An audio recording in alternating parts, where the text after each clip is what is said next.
Hi, my name is Womp Rat, and today we're going to be playing some Orcs Must Die 2, Part 2 of our Trapless experiment. Today's stage, Tunnels. So today we are going to be taking with us our trusty crossbow upgraded with fire, our blunderbuss upgraded with bleed, and our hammer upgraded to stun larger targets. Now, I'm not going to be using the lightning ring, or the flame bracers, or our mana trinket.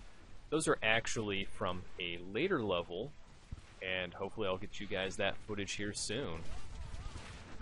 So one of the first things we're going to start off with today is showing you guys weapon swapping. Now, if you're unfamiliar with weapon swapping, it's switching from one weapon to another in rapid succession to add combo points. So right here you're seeing ×3, and we could be getting up to a ×4. Now how this works is our crossbow is upgraded with a chance to light orcs on fire. So when I see them light on fire, I try to swap over to the blunderbuss and shoot them. So we've got a ×3 combo from the crossbow, them lit on fire and shot by a blunderbuss. Now we can get the ×4 on there if we get lucky and have all that happen, and they get the bleed effect on them from the blunderbuss. However, the game is kind of random number generated, and while that is annoying in some regards, it actually does make the game more enjoyable in the long run. Especially playing these Trapless levels, I've noticed that no level really plays out exactly the same.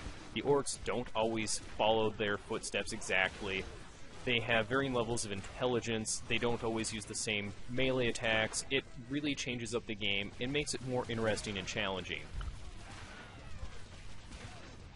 However, there is a lot of randomness in this game, and I know that people on the forum would like to know a little bit more about the game mechanics and how things work.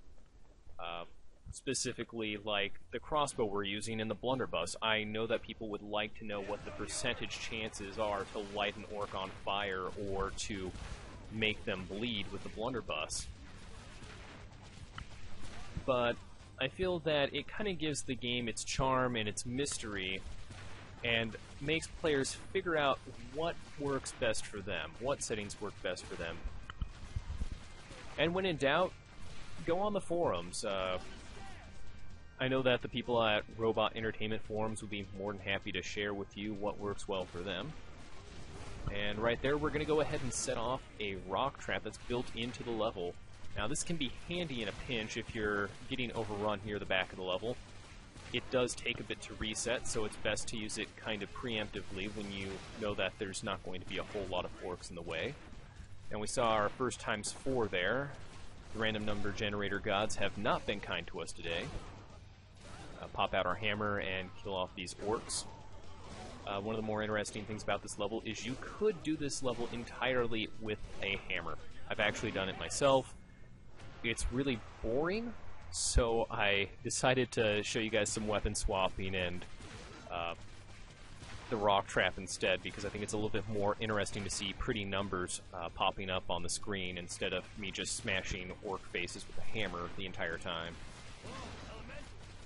Now later on in the level, you will be using the hammer pretty much to clear off the last wave, if anything else. But if you want to get in tune with that hammer, you have to, I would recommend just using the hammer for the entire level, just to get used to that if you aren't used to using a hammer. I'm going to go ahead and trip our trap here again. Never be afraid to use those built-in traps. We technically do have some minecarts here, and they can be handy, but they're not very reliable. And it takes a lot more kind of herding the orcs around to really make it useful. And when you're trying to get untouchable, that's always a little bit more difficult. So like I said, just smashing orcs in the face with a hammer, that's how your last waves are going to go. And currently, you know, we're on that last wave, we're getting set up. I like to use the range to my advantage, but we're going to go ahead and get in here with the hammer and clean up. The hammer is really nice because you can get in there, you can hit 2, 3, 4 orcs at a time, depending on how clumped up they are. We're just going to go ahead and try to kill as many as we can, focus on getting these elementals down as fast as we can. and that's part of the reason we have our hammer upgraded with a stun component, is we can stun those elementals and get out before they hit us. And if I hadn't mentioned it earlier, when you kill an elemental, it breaks down into two of its smaller versions. Go ahead and hit this trap again. Not going to hit very many of them, I don't think. And, you know, some orcs are smarter. They'll go around that. I've actually watched an orc walk all the way through that rock trap before, not get hit by a single rock. I'm not sure if he was just lucky or if he was just picking the smart route through it all.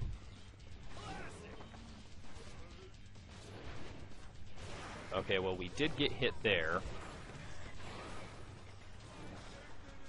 And we are done with the level. And there we have it, 5 skulls. Now, we did get hit at the end there, which does mean we didn't get untouchable, but such things do happen. The main point of this series is to actually get through the game without using traps, or if we have to use traps, using as few as we can. I would like to pick up those bonuses, and I do have video of me doing this, but it's low resolution, and I didn't post it because I want you guys to have high quality videos. Until next time, I'm Womp Rat, signing out.